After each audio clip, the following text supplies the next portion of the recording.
I'm Steve and welcome to my kitchen. Today I want to demonstrate how you can make bakery quality Artisan cheddar cheese bread. Like this, with only a few minutes of work, I want you to discard all your thoughts about how much work it is to make bread. This cheese bread does not require any kneading.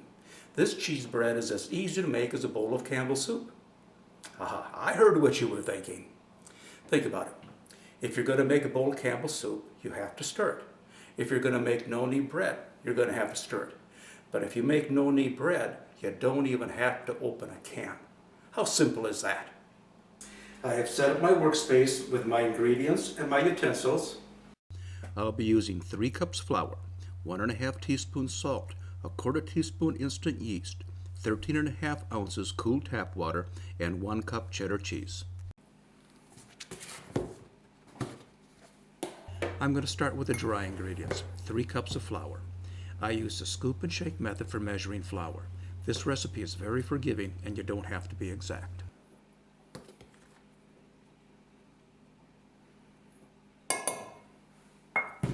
Next, 1½ teaspoons salt. I use everyday table salt. There are a number of no-knead recipes in which the salt varies from 1 to 2 teaspoons, depending upon your diet. I use a heaping teaspoon to get my teaspoon and a half. And 1/4 teaspoon instant yeast, sometimes referred to as bread machine yeast. Before we add the flavor ingredients, I want to mix the dry ingredients to ensure that the yeast and salt are evenly distributed throughout the flour.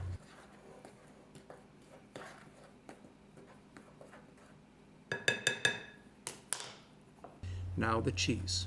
To maintain consistency, I use a measuring cup. And once again, we'll mix the ingredients.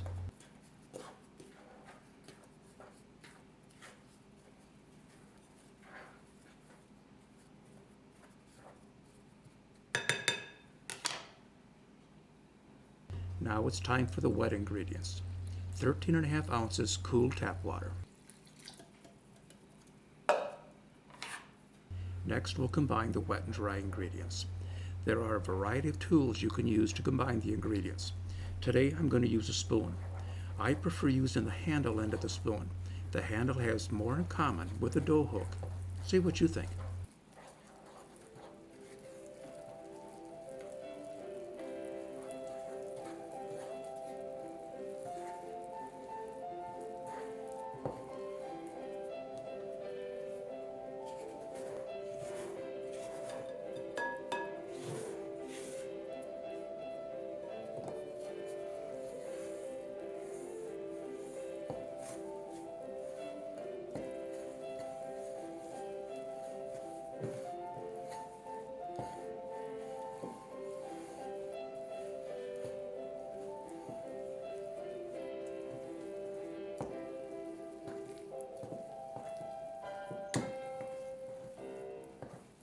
Note how the dough is beginning to stick to the bowl.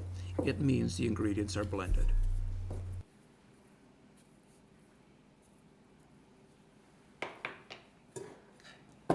That, my dear friends, was the hardest part about making the dough. No kneading, no mixer. All I had to do was combine the wet and dry ingredients. All we need to do now is cover the bowl with plastic wrap, leave it on the counter to proof overnight, and Mother Nature will do the kneading for us. I'll see you in 8 hours. Dough should be proofed for 8 to 18 hours, which gives you a lot of flexibility. You can make the dough in the morning and bake it for your evening meal, or you can make the dough in the evening, bake the next morning, and have oven-fresh bread for your lunch. The dough is proofed for 8 hours. It's time to fold, shape, and proof the dough a second time. I use skillets as proofing baskets.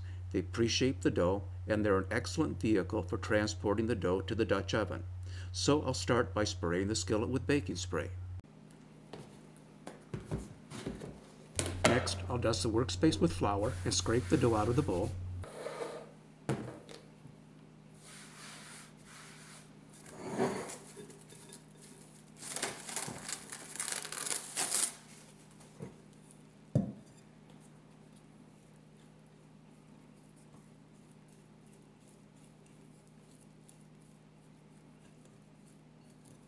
Its stringy nature tells us Mother Nature has done her job.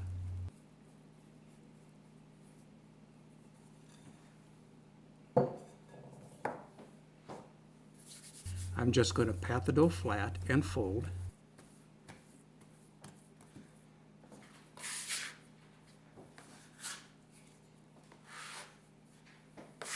I'm just turning the dough over onto itself and forming a ball. That's all you need to do.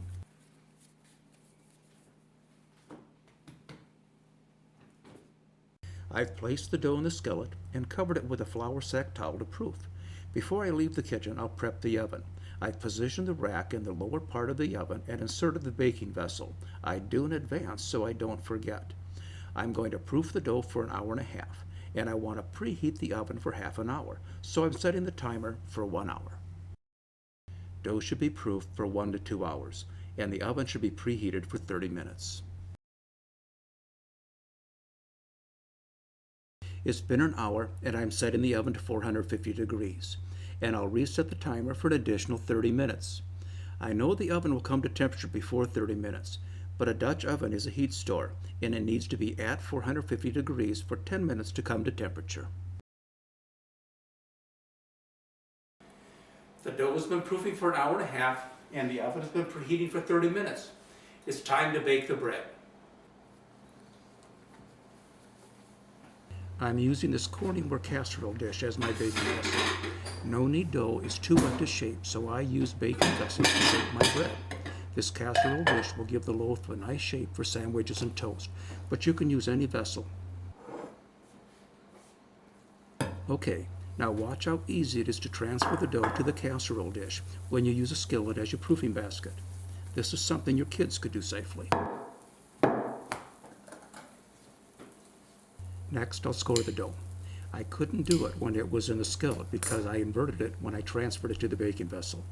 My solution is to use a scissors. It's safe, it's easy, and it does an excellent job. And it's ready for the oven.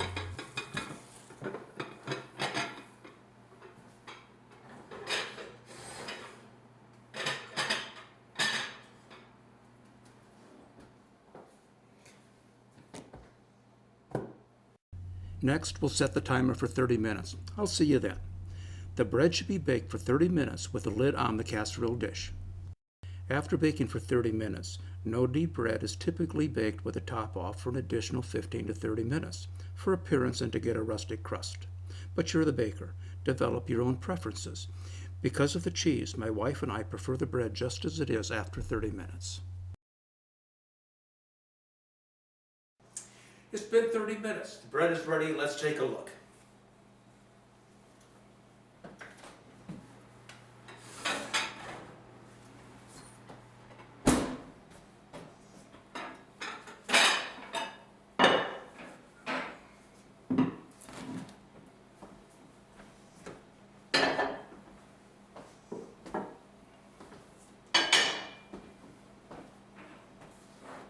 The appearance is excellent and the taste is great.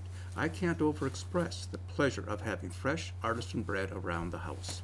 My dear friends, baking bread the no-knead way is something your kids could do.